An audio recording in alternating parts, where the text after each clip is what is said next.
사실 지식적으로 보면 오늘 본문의 내용은 뻔한 내용입니다. 어떤 내용입니까? 용서하라 이런 내용이죠. 용서하되 어떻게 용서해야 되냐? 끝까지 용서하고 또 완전히 용서하고 또 완전히 용서해야 됩니다. 무한히 용서해야 됩니다. 그게 바로 오늘 설교 내용인데요. 이런 설교 내용은 이 본문을 가지고 이 목사님들이 설교 많이 했죠. 근데 여러분들 많이 들었을 겁니다. 그래서 이 직업도로 들었는데 별거 없습니다. 그 안에서 용서하라는 내용을 가지고 설교할 겁니다. 그런데 사실 이 말씀 따지고 보면은 용서하라, 또 용서하라 속에는 또 용납하라 이런 개념도 있는데, 용서하는 것은 조금 더 쉬울 줄 모르겠지만 용납하는 것은 조금 더 어렵습니다. 그렇죠? 용서와 용납이 어떻게 다릅니까? 용서는 잘못한 것, 내게 잘못한 것을 용서해 이렇게 이제 아무것도 없던 일로 이렇게 무마하는 것이고, 또 용납이라는 것은 정답이 없는 거예요. 그렇죠? 다른 사람이 이렇게 생각하면 나는 이렇게 생각하고, A로 생각하면 나는 B로 생각할 수 있고, 내가 A로 생각하면서 B로 생각할 수 있는데 틀린 것이 아니죠. 그래서 다른 겁니다. 다른 가치관을 가지고 있는데 나는 그것이 용납이 안 되는 겁니다. 그래서 이 용납의 부분에 들어가면 더 이게 잘 안 돼요. 이게 완전히 용서 100% 이렇게 수납할 수 있는 그런 상태가 되어야 되는데, 수납이 안 되니까 이게 포용할 수 있는 마음이 안 되는 겁니다. 넉넉한 마음으로 품어줘야 되는데, 그런 부분에서는 상당히 고난이도의 그런 말씀이라고 생각됩니다. 높은 수준의 그런 계명이라고 볼 수 있겠죠. 그래서 그런 측면에서 볼 때 우리는 용서, 용납 이런 측면에서 볼 때 이것을 내가 과연 해낼 수 있을까? 우리 여기 계신 분들은 100% 그것을 다 완벽하게 해냈다 이렇게 자부할 수 있는 사람은 아마도 없을 것이라 생각합니다. 그래서 설교를 하면서 저도 이 설교 준비하면서 그런 부분에 참 내가 완전하지 못했구나 하는 것을 생각하면서 부끄럽다 이런 생각을 하면서 준비를 하게 되었습니다. 그래도 이 말씀이 하나님의 말씀이기 때문에 그것을 수납하고 온전히 받아들임으로 말미암아서 내 거로 삼아야 되겠죠. 사실 그 용서 그리고 용납 이게 지금 잘 안 되는데 어느 정도까지는 될 수 있어요. 그러다가 내가 가지는 한계, 내가 어떤 선을 그어놓고 그 선 이하까지는 했는데 이상으로 넘어가면은 이게 이제 얼굴이 붉어지고 뚜껑이 열리고 이런 현상이 벌어집니다. 그래서 용서 안 됨 이게 되는데 예. 교회 내에서 내분이 많이 일어나고 또 사회법정까지 가는 것을 보면 이것이 분명히 교인들이 수준이 높은 용서를 못한다, 수준 높은 그런 계명을 지키지 못한다, 그런 수준까지는 올라가지 못했다, 이런 등등의 생각을 한번 해보게 되는 것입니다. 그런데 본격적인 설교 내용을 하기 전에 먼저 알아두어야 할 것은 이 본문에서 무한정한 용서를 하라 하니까 그것이 꼭 모든 죄를 마냥 덮어두라는 그런 차원에서 하는 말이다 이렇게 생각할 수 있을 것 같습니다. 근데 그렇지는 않습니다. 사람은 죄를 지으면 그 죄에 대한 본인의 어떤 자각과 함께 반드시 회개의 마음이 동반되어야 합니다. 그것이 없이는 그 다음 단계 넘어갈 수가 없습니다. 그 회개와 자각 그 단계에서 그것을 재상에게 이렇게 이제 토로할 때에 그것을 받아줄 수 있는 거지, 그것도 없는 상태에서 용서가 그 다음 단계 넘어갈 수가 없죠. 사실 그 마태복음 18장 전체는 용서와 용납에 관한 그 문제를 다루고 있는데요. 특히 15절과 20절까지는 죄 지은 사람을 다루는 그 교회의 절차를 다루고 있죠. 그런데 여기에 권징이 나옵니다. 이거는 이제 권징이 나는 걸 볼 때에 무조건 용서가 아니면 알 수가 있죠. 그 무조건 용서가 아니라 그 사람이 죄인이 회개했을 때에 그때에만 용서가 되고, 만약에 회개를 안 하면 나중에 결국엔 어떻게 됩니까? 이방인과 같이 또 세리와 같이 여기라 이렇게 말씀하는 것을 보게 됩니다. 그러니까는 용서라는 것은 무한정한 용서가 아니다 이런 것을 마침에 두고 생각하면 좋겠고, 그래도 우리가 주님께 은혜를 받았기 때문에 우리가 할 수 있는 부분에서는 최대한 용서하고 용납하는 개념이 바로 서야 되겠다 하는 것입니다. 오늘 제목은 아까 쯤에 말씀드린 것처럼 어떤 임금의 용서죠. 거기에 이제 포커스를 두도록 하겠습니다. 근데 사실 권징 이야기를 안 하려고 해도 23절 이하의 그 내용들이 사실 권징 이야기를 다루고 있습니다. 1만 달란트 빚진 자에게 이 권징이 그대로 적용되는 것을 볼 수 있다는 것이죠. 그것을 부인할 수가 없죠. 그 어떤 임금의 그 비탄감의 은혜를 그가 이제 받았지만은 그는 그것을 잊어버렸다는 것입니다. 그래서 그 자기에게 100데나리온 빚진 자를 만났는데 그 동관에게 빚을 갚으라 하면서 멱살을 잡고 자기 받은 은혜도 잊어버린 채 이 사람 갖다가 함부로 대했던 것을 보게 됩니다. 그러니까 이 은혜에 대해서 선을 악으로 갚았다고나 할까요? 임금에게 받은 그 은혜가 너무나도 큰 것임에도 불구하고 그걸 새까맣게 잊고 자기에게 빚진 동관 하나를 함부로 대한 내용입니다. 그랬기에 이런 결과를 통해서 어떤 임금은 어떻게 합니까? 그 받은 은혜를 모르고 동료에게 악을 행사한 그것을 용서치 않고 심판의 권징을 행사하게 되는 것입니다. 이유는 그가 했던 그 회개가 결국에는 가짜였음이 드러났기 때문에, 판명이 되었기 때문에 임금이 그렇게 행한 것이죠. 여러분, 전통적인 해석에 의하면 이 부채는 무엇을 의미합니까? 이 부채, 빚은 죄를 의미합니다. 그리고 아마도 여기에 나온 어떤 임금은 만왕의 왕이자 심판주가 되시는 예수 그리스도를 상징한다고 볼 수 있습니다. 물론 성부 하나님도 될 수 있습니다. 사실 어떻게 보나, 사실 예수님으로 보나 하나님으로 보나 결론은 같을 것이라 생각하는데요. 하지만 문맥상으로 볼 때에는 오히려 하나님보다는 예수님 쪽에 더 무게를 실어줘야 할 거라고 생각합니다. 왜냐하면 22절에서 용서의 개념을 확정해 주신 분이 바로 예수님이시고, 또 계속해서 그 용서에 대한 예화, 비유를 23절 이하에서 어떤 임금의 그 용서를 모토로 해가지고 소개해 주는 분이 바로 예수님이기 때문입니다. 제가 볼 때 22절은 23절을 위한 법조문이다, 이렇게 봅니다. 이 땅을 살아가는 하늘나라 백성들이 지켜야 할 법조문이 어떤 거냐? 바로 22절이라는 것이죠. 예수님은 어떤 임금이 되어서 이 법조문을 선포한 것이고 22절과 같이 사는 것이 곧 하늘나라의 시민다운 삶을 살아가는 방식이라 이렇게 말씀해 준 것입니다. 우리 한번 22절 말씀을 함께 읽어보도록 하겠습니다. 읽습니다. 시작. 예수께서 이르시되 내게 이르노니 7번뿐 아니라 7번을 70번까지라도 할지니라. 아멘. 한번 따라해 볼까요? 7번을 70번. 예. 7번을 70번 하라고 하니까 꼭 곱하기를 해라 라는 뜻처럼 들립니다. 근데 이제 우리나라 말이고요. 원어상에는 단순히 7 그리고 70 이렇게만 나옵니다. 그렇기 때문에 이것을 곱하도 되고 더하도 됩니다. 그런데 여기서 중요한 것은 뭐냐면은 숫자 개념이죠. 7은 완전수죠. 7 완전수고, 또 7이 2번이나 있습니다. 그리고 10이라는 숫자가 있죠. 70의 그 단위가 10입니다. 10도 여전히 충만수, 완전수죠. 그렇기 때문에 이렇게 7과 7 2번과 10 한 번을 쓴 것은 완전하게 용서하라는 개념에서 말씀해 주신 것 같습니다. 당시의 유대의 납비들은 용서해 줄 때 몇 번까지 용서를 해 주라고 말했냐면요. 몇 번인 것 같습니까? 한 번이요? 2번? 한 3번까지는 용서해 주라고 합니다. 그리고 4번째 때는 모르겠습니다. 얼굴 붉히라 뭐 이렇게 3번까지만 얘기하니까 뭔가 조금 부족하죠. 그러나 예수님께서는 뭐라고 얘기합니까? 용서를 해줄 때 확실하게 해주라는 겁니다. 확실하게 해주는데 최소 몇 번이요? 더하기 하면은 7과 70을 더하기 하면 77번, 그리고 곱하기 하면요, 오늘은 계산을 많이 할 겁니다. 계산 490번까지 용서하라는 거죠. 그러니까 최소한 77번, 그리고 최대한 490번까지 용서를 해야 됩니다. 이것이 여러분 가능할까요? 77번 용서, 490번 용서, 이런 용서를 여러분 생활 가운데서 해본 적 있습니까? 벌써 소화시키는 분이 많이 계세요. 앞으로는 이제 이렇게 예수님께서 말씀하셨으니까 숫자를 세가면서 용서를 해주시기 바랍니다. 하나, 둘, 셋. 이렇게 되면 어떻게 될까요? 나중에 숫자를 몇 가지 섰는지 다시 잊어버릴 겁니다. 12를 했던가? 12는 아닌 것 같아. 11것 같아. 다시 세야 돼.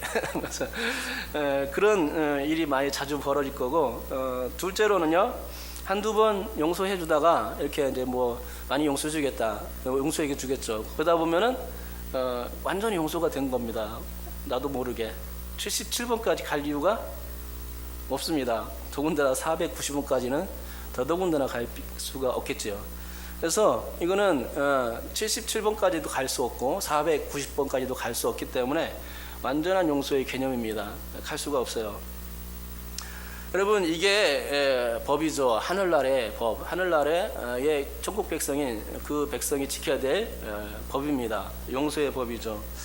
왕국, 그러니까 주께서 다스리시는 그 왕국 시민의 지켜야 될 법이 무엇이냐? 용서의 법인데 22절에서 예수님께서 선포하신 겁니다. 우리가 몇 번까지 용서해 주면 됩니까? 7번씩 70번 해라, 이런 것이죠. 우리 사실 15절부터 20절까지는 사실 죄 처리 방식을 엄밀히 따져서 이제 징계에 대해서 얘기해 주고 있는데요. 사실 이것도 따지고 보면 징계를 위한 징계는 아닙니다. 철저한 용서와 배려, 또 죄인까지도 사랑하면서 다가가는 교회의 선이라고 볼 수 있는데요. 77번을 용서해 주기 위해서 혹은 490번까지의 그 용서를 실천해 주기 위해서 어떻게 하라는 얘기입니까? 자꾸 그 죄인과 죄를 지은 사람과 만나서 접촉하라는 얘기입니다. 자꾸만 만나는 가운데 그가 돌아오기를 바라는 그런 마음으로 임하라는 것이죠. 그렇게 되면 언젠가는 그 사람이 돌아오게 될 것이다. 근데 결국에 그가 돌아오지 않는다면 이방인과 세리같이 여겨라. 그래서 이것을 꼭 징계라고 또 말할 수 있겠지만 그렇지 않습니다. 그것도 하나의 충격을 주어서 그가 결국에는 돌아올 수 있길 바라는 그런 마음 때문에 이방인과 세리같이 여겨라 하는 것이죠. 그러니까 결국은 교회의 절차, 나쁜 일을 저지른 그 사람에게 이 징계의 수위를 높이는 것은 바로 그 사람을 사랑하는 마음이 여기에 깔려 있기 때문입니다. 오늘 저는 23절까지만 한번 읽었죠. 왜냐하면 어떤 임금에 대한 얘기가 중요하기 때문에 거기까지 끊었습니다. 어떤 임금에 대한 얘기가 그 천국은 하면서 어떤 임금에 이렇게 얘기하죠. 근데 그 마지막 절 35절까지 읽어대면은 어떤 임금에 대한 얘기가 이제 주인으로 봤기 때문에 헷갈립니다. 어떤 임금이 제가 볼 때는 이게 핵심입니다. 이게 가장 중요한 부분입니다. 즉 어떤 임금의 그 판단은 전부 이 22절을 바탕으로 그것을 실천하는 그 임금이기 때문입니다. 그러니까 22절에 77번 용서해라, 또 490번 용서해라, 이런 공식을 이 어떤 임금이 그대로 실천하고 있는 것을 보게 됩니다. 무한하고 또 완전한 용서가 이 어떤 임금의 그 모토였습니다. 그러면 이 어떤 임금의 용서가 주는 실천적인 적용점은 어디서 찾을 수 있을까요? 한번 세 가지 정도로 한번 찾아봤는데요. 실질적인 적용점이란 이 임금이 어떤 근거에서 용서를 적용했는가 하는 것입니다. 그것은 첫째로 지금까지 얘기한 것처럼 천국법인 용서법에 의해서 이 용서를 적용했습니다. 그 법에 관해서는 제가 22절이라고 말씀드렸고요. 이게 바로 천국법이죠. 이거는 고정된 것이라서 결코 이것을 건드릴 수가 없습니다. 왜냐하면 하늘나라의 신령법은 한번 정해졌으면 계속 그대로 가는 것입니다. 결코 세상의 법처럼 수정이나 변개되는 일이 없습니다. 세상 법은 어떻습니까? 자꾸만 수정되죠. 세상이 발전하고 사회가 계속 진보되다 보니까 법이 바뀔 수밖에 없습니다. 그러나 하늘나라 법은 바뀌질 않습니다. 변개되지 않습니다. 수정되지 않죠. 그래서 그 정해진 그 법에 따라서 사람들을 판단합니다. 그 완전한 법, 무한한 용서의 법인 이 법에 따라서 임금도, 이 어떤 임금도 그것에 따라서 처리를 하고 있는 것입니다. 둘째는 은혜라는 천국 공동체의 속성을 따라서 이 임금이 처리했습니다. 이 말은 다른 게 아니라 천국이라는 배에 함께 타면 절대로 그 배에 탄 사람들은 하나님의 은혜라는 그 선물을 잊어서는 안 됩니다. 하나님의 자비, 하나님의 긍휼, 하나님의 사랑, 하나님의 인애 등 이런 사랑과 관련된 그런 단어들, 그것이 믿는 사람들은 그것을 받았기 때문에 그것을 잊어버리면 안 되죠. 무한하게 베풀어진 그 하나님의 은혜의 수혜자가 되었기 때문에 그 은혜의 수혜를 받은 사람들은, 우리 같은 사람들은 우리 성도라고 부르죠. 그리스도인이라고 부르는데, 그리스도인들은 절대 그 은혜를 잊어버리면 안 됩니다. 그런데 1만 달란트 빚진 자는 그걸 잊었습니다. 그리고 그 잊은 것 때문에 어떻게 됩니까? 퇴출당하죠. 감옥에 갇히게 됩니다. 즉 천국이라는 공동체에서 용서를 하지 못하니까 그것 때문에 내쳐지더라는 것이죠. 내게 베풀어진 은혜는 고스란히 흘러가야 합니다. 그래서 다른 사람에게 그 하나님의 은혜, 예수님께 받은 그 은혜가 내게 그냥 고정되어서 내 안에만 머물러 있는 것이 아니라 자꾸 흘러가야 되는데, 그거를 흘려보내지 못하고 오히려 또 거꾸로 만들다 보니까 이런 결과가 벌어지게 되는 것이죠. 그러니까 천국 공동체의 속성은 용서를 베풀 수 있는 은혜에 있습니다. 은혜를 베풀어야 공동체 이론이 될 수가 있습니다. 용서받은 걸 고스란히 그대로, 이게 천국 시민들이 가져야 할 기본적인 속성이라 할 수 있겠습니다. 어떤 임금은 이것을 그대로 실천한 것이죠. 셋째는 결산입니다. 결산인데 사실 이것은 앞에서 말씀드렸던 용서와 은혜의 차원을 실천했느냐의 여부와 관련이 있습니다. 세상 사람들이야 1만 달란트라는 그 엄청난 빚을 탕감받은 적이 없기 때문에 용서와 은혜라는 차원을 이해하기란 쉽지 않습니다. 그러기에 그들은 하늘의 그 법과 하늘 공동체의 방식을 따라서, 은혜 공동체의 방식을 따라서 살지 않고 각자 자기 방식에 따라서 자기가 옳다고 생각하면서 세상 방식을 따르고 자기 방식을 따라서 살아갈 수밖에 없습니다. 하지만 성도들은 이미 은혜와 그 긍휼, 용서와 은혜의 수혜자들 아닙니까? 그렇기에 어떤 임금이 원하고 원했던 그 방식에 따라서 가치관을 새롭게 정비할 필요가 있는 것이죠. 그리고 그렇게 하지 않으면 그는 곧 세상 사람들과 다름없겠기에 결산하는 그날에 어떤 임금의 엄한 처벌을 피할 수 없게 된다는 것입니다. 반드시 이 결산의 날이 있다는 것이죠. 그리고 아무도 그 결산의 날을 피해갈 수 없습니다. 그러니까 이 세 가지를 공식으로 만들면 이거죠. 용서 플러스 은혜, 용서와 은혜가 있어야 된다. 그리고 결산, 용서 플러스 은혜 이꼬르 결산, 이렇게 됩니다. 사실 이 세 가지의 그 내용을 그대로 알 수 있는 것이 23절입니다. 우리 다 같이 한번 23절 말씀을 함께 읽도록 하겠습니다. 시작. 그러므로 천국은 그 종들과 결산하려 하던 어떤 인구가 같으니. 아멘. 이 천국이라는 이 용어는 용서받은 자들이 가는 곳이죠. 또 어떤 임금은 은혜를 선물한 분이십니다. 용서와 은혜가 천국과 어떤 임금 그 안에 있습니다. 그리고 그 천국은 종들과 결산하는 어떤 임금과 같다라고 했으니까 천국의 자격은 임금과 같은 마음으로 세상에서 동일하게 그 은혜와 용서를 실천하는 자들인 것이죠. 결산은 그렇게 하는 것입니다. 곧 어떤 임금이 결국은 기준이 될 수 있는데요. 사실상 이 어떤 임금은 무한하고 완전한 용서를 베푼 최고의 모델이다, 이렇게 말씀드릴 수 있죠. 그래서 그 최고의 모델은 이 어떤 임금과 같이 되는 것이 바로 우리가 해야 될 일이다 하는 것입니다. 23절이 법이고 실천 항목에서는 23절 같이 돼야 되는 것이죠. 그러면 잠깐 이 어떤 임금의 용서의 은혜라는 것이 무엇인지 한번 수치적으로 한번 따져 계산해 보는 게 좋겠습니다. 우리 다 같이 24절부터 27절까지 그 소화하지 못하도록 제가 자꾸만 읽으라고 할게요. 자, 읽겠습니다. 시작. 결산할 때에 1만 달란트 빚진 자 하나를 데려오매 갚을 것이 없는지라 주인이 명하여 그 몸과 아내와 자식들과 모든 소유를 다 팔아 갚게 하라 하니 그 종이 엎드려 절하며 이르되 내게 참으소서 다 갚으리이다 하거늘 그 종의 주인이 불쌍히 여겨 놓아 보내며 그 빚을 탕감하여 주었더니. 아멘. 여기서 보면 임금은 사라지고 누가 나옵니까? 대신에 종이 나오죠. 그리고 주인이 나오죠. 주인과 종의 관계만 나옵니다. 하지만 이 비유가 24절에서 결산할 때에 라고 이제 시작하는 것을 볼 때에 여기에 나온 주인은 비유의 제목에 나온 어떤 임금이라 하겠습니다. 그러니까 어떤 임금인 이 주인은 한 종에게 빚을 갚으라 라고 말하고 있는 것이죠. 그런데 그 빚이 얼마였다고 말씀하고 있습니까? 1만 달란트입니다. 1만 달란트. 말하기는 쉽죠. 1만 달란트. 그냥 얘기하면 됩니다. 1만 달란트. 근데 어떤 얼만큼의 돈인지는 잘 모르겠죠. 그러면 이 만 달란트가 얼마큼의 돈인지 한번 그것을 수치적으로 한번 계산해 보겠습니다. 당시 유통되던 화폐 중에서는 어떤 것이 지금은 이제 5만 원짜리인데요. 그 당시에는 가장 큰 단위 유통 화폐 단위가 달란트였습니다. 달란트.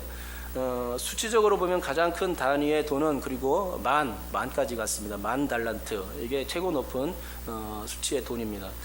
이 만 달란트가 얼마 정도인지를 알려면 한 달란트가 얼마인지를 체크해 보는 데서부터 시작해야 되겠죠. 한 달란트는 당시 화폐로 치자면 6천 데나리온에 해당되는 돈입니다. 아직도 감이 안 오실 겁니다. 데나리온은 일꾼의 하루 품삯이니까 6천 데나리온 하면은 노동자가 며칠 일해야 됩니까? 6천일. 6천일 동안 일해야 됩니다. 그래야 벌 수 있어요. 6천일이 얼마죠? 여러분 6천일이면 1년에 365일로 계산했을 때 대략 16년 정도가 되는 것으로 나옵니다. 한 달란트 어치의 그 돈이 그 16년입니다. 벌려면 16년 일해야 됩니다.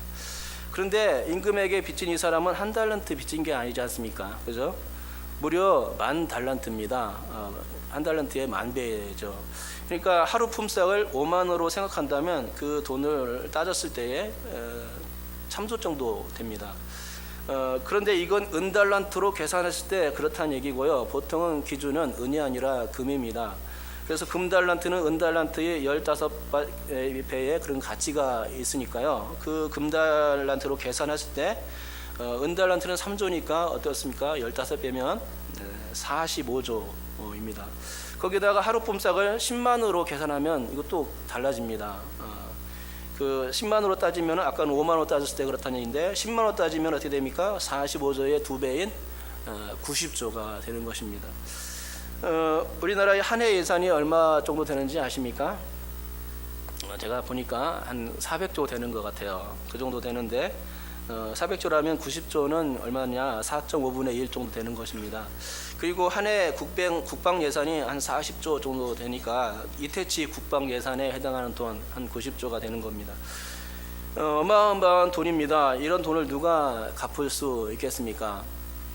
혹시 우리나라에서 제일 잘 나가는 삼성그룹이 그것을 갚을 수 있을까요? 한 몫에 90조 내놓을 수 있을까요? 한 번에 갚으라고 하면 90조 혹시라도 갚을 수 있을지 모르겠습니다. 그러나 그렇게 갚다가는 어떻게 됩니까? 삼성 망할지도 모릅니다. 망할 겁니다. 그렇습니다. 제일 잘 나가는 삼성그룹도 갚을 수 없는 그런 돈이라는 것이죠. 그런데 개인이 어떻게 이걸 갚을 수 있습니까? 그리고 이걸 금액으로 따졌을 때 90조이지만 시간으로 따졌을 때는 또 엄청납니다. 아까 제가 노동자가 한 달란트 벌려면 16년 동안 일해야 한다고 했는데 그것이 한 달란트였었고 그것을 만 달란트로 계산할 때는 16만 년이 걸리는 것이죠. 여러분 16만 년이면 성경 역사가 6,000년이니까 그 숫자로 따지기가 상당히 어려운 것입니다. 엄청난 시간이고 그래서 수치적으로 계산하기가 상당히 어렵습니다. 16만 년이 얼마지? 이걸 알 수가 없어요. 우리가 100년밖에 못 살지 않습니까? 100년밖에 못 사는 사람이 어떻게 16만 년을 알 수 있을까요? 모르죠. 그러니까 이거는 갚을 수 없는 돈, 갚기에 불가능한 돈 이렇게 생각하면 정확합니다. 이해가 가셨습니까? 90조에 16만 년. 그겁니다. 이게 수치적으로 계산된 겁니다. 놀랄 놀자가 바로 여기에 해당되죠. 그러니까 여기에 나온 임금은 참으로 어마어마한 부자라는 것을 알 수 있어요. 그런 돈을 빌려주었다는 것에서 이 사람이 부자입니다. 그러면 이 사람이 누구라고요? 아까 얘기했듯이 이 임금은 만왕의 왕 되시고 더불어 심판주가 되시는 우리 주 예수 그리스도이십니다. 사실 제가 보기에는 여기에 나온 만 달란트는 꼭 돈이라고 말할 수가 없습니다. 돈은 하나의 은유에 불과하죠. 그러면 달란트가 뭘까요? 그건 구주 예수님의 한량없는 넓고 크고 깊으신 그분의 넉넉한 마음 이거라고 생각됩니다. 주 예수께서 넓고 크고 깊은 마음이 있기에 만 달란트 빚진 자까지도 탕감해 주신 것입니다. 단지 만 달란트 빚진 자가 내게 참으소서 다 갚으리이다 이거 말 한마디 한 것 때문에 다른 이유가 없습니다. 그거 말 한마디 한 것 때문에 그냥 다 아무런 이유 없이 갚아준 겁니다. 이유가 있다면 회개한 것, 다 갚으리이다, 참아주소 다 갚으리이다, 이 내용 회개의 사유밖에 없습니다.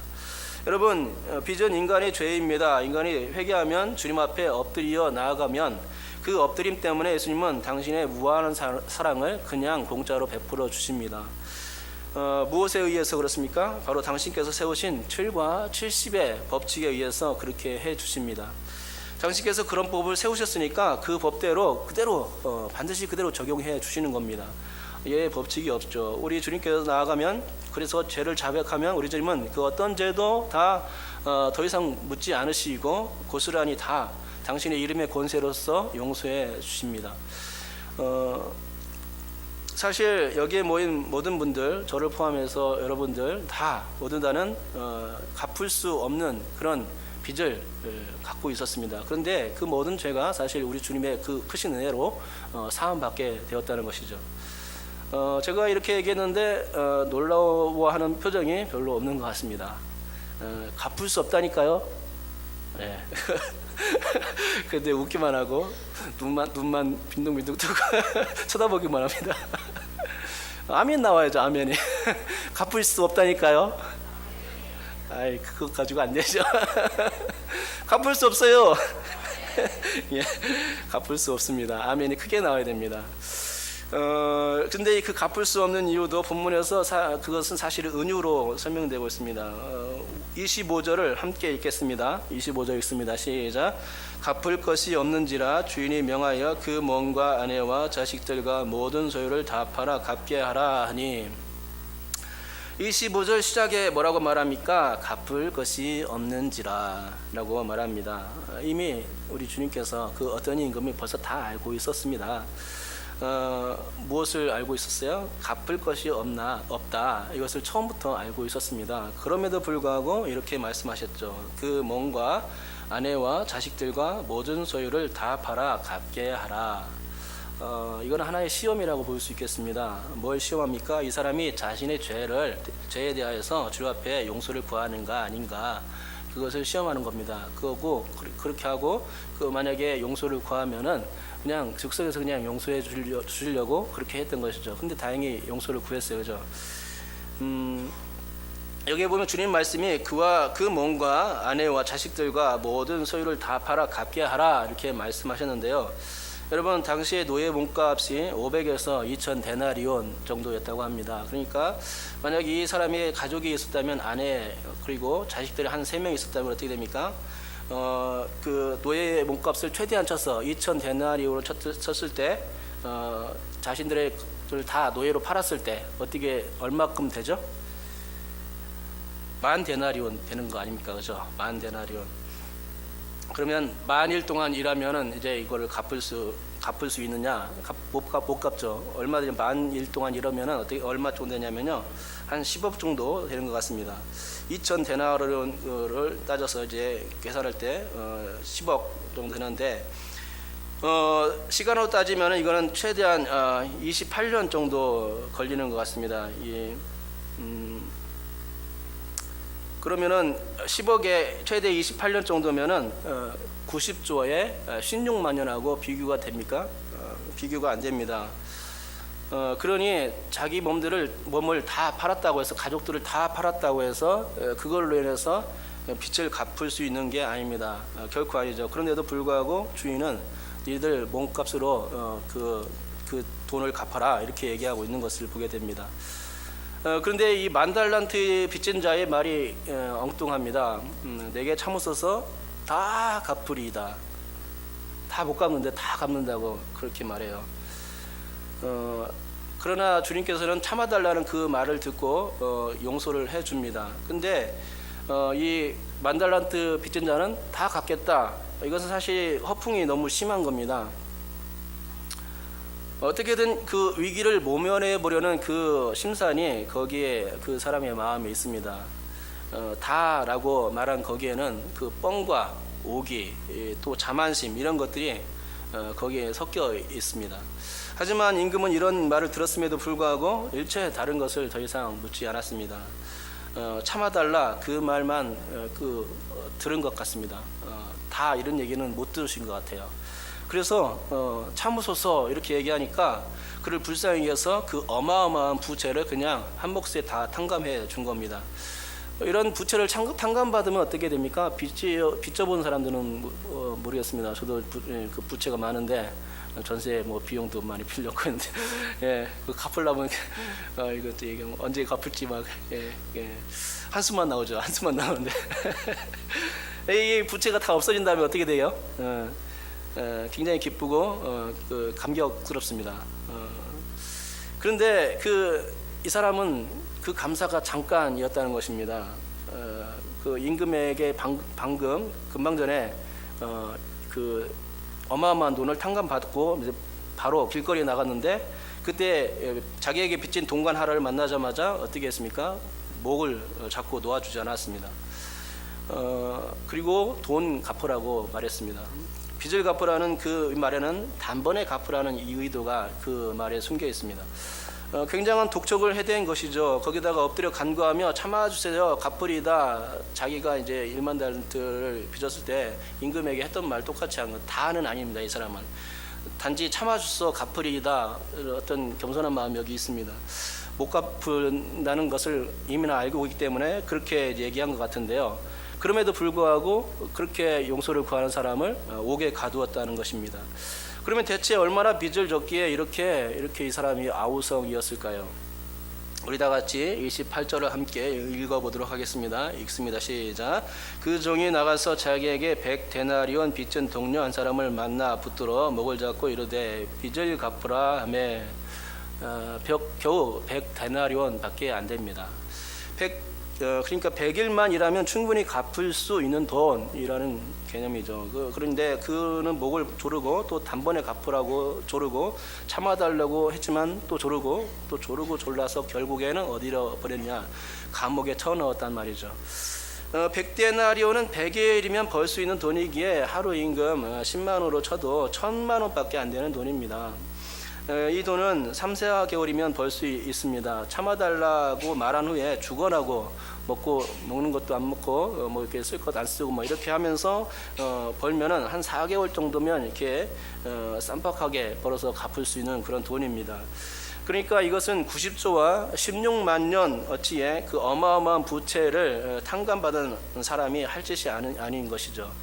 여러분, 이 세상의 법칙과 잣대를 가지고 살지 마시기 바랍니다. 이 사람은 이 세상의 법칙과 잣대를 가지고 산 사람입니다. 이 세상의 법칙과 잣대를 들이대면 이 세상은 참으로 살기 힘든 세상이 되고 그건 한마디로 지옥 세상입니다. 뿐만 아니라 만약 그런 사람이 그리스도인이라면 정말로 부끄러운 일입니다. 그렇게 사는 사람이 있다면 임금이 부채 탕감을 취소하고 그런 사람을 옥에 가두어 버린 것처럼 그 사람을 그렇게 사는 사람을 가두어 버릴 것입니다. 여러분, 우리가 주님께 받은 용서의 은혜는 너무나 큰 것이죠. 하지만 이 세상에서 벌어지는 온갖 일들은 그저 3-4개월치의 부채 정도밖에 되지 않습니다. 그런데 그걸 가지고 아웅다웅하고 다투고 싸우고 상처를 입히며 또 얼굴을 붉히고 붉혀가며 죽이지 못해 안달납니다. 어째서 그럴까요? 그것은 우리 믿는 사람들이 어떤 인간과 같이 살지 않기 때문입니다. 여러분, 모든 용서의 기준과 모든 은혜의 기준이 다 우리 주님께 있습니다. 우리는 다 주님으로부터 용서받은 사람들입니다. 주님의 말할 수 없는 그 은혜를 인해서 다 탕감받은 사람들입니다. 그런데 세상의 원리대로 살다 보니 하나님의 나라의 시민의 법대로 살지 않다 보니 자신의 원리대로 살다 보니 사단이 나는 것이죠. 세상의 법칙을 따르면 결코 천국이 이루어질 수 없습니다. 세상의 법칙을 따르면 결국은 어딜 가냐? 지옥 세상이 될 수밖에 없습니다. 꼭 지옥에 떨어진다는 의미가 아니라 그렇게 살면은 다투고 하는 중에서 그것 자체가 지옥이라는 것이죠. 하지만 우리가 어떤 임금의 용서와 그 은혜의 기준에 맞춰 살게 되면 그때부터는 어떻게 됩니까? 우리가 사는 세상이 천국이 되어집니다. 그렇죠? 그러므로 우리의 삶의 모든 기준을 이 어떤 임금의 용서의 은혜에 맞추어 삶으로써 여러분께서 넉넉하고 풍성한 그 천국을 경험할 수 있기를 주님의 이름으로 축복합니다. 기도하겠습니다. 하나님 아버지,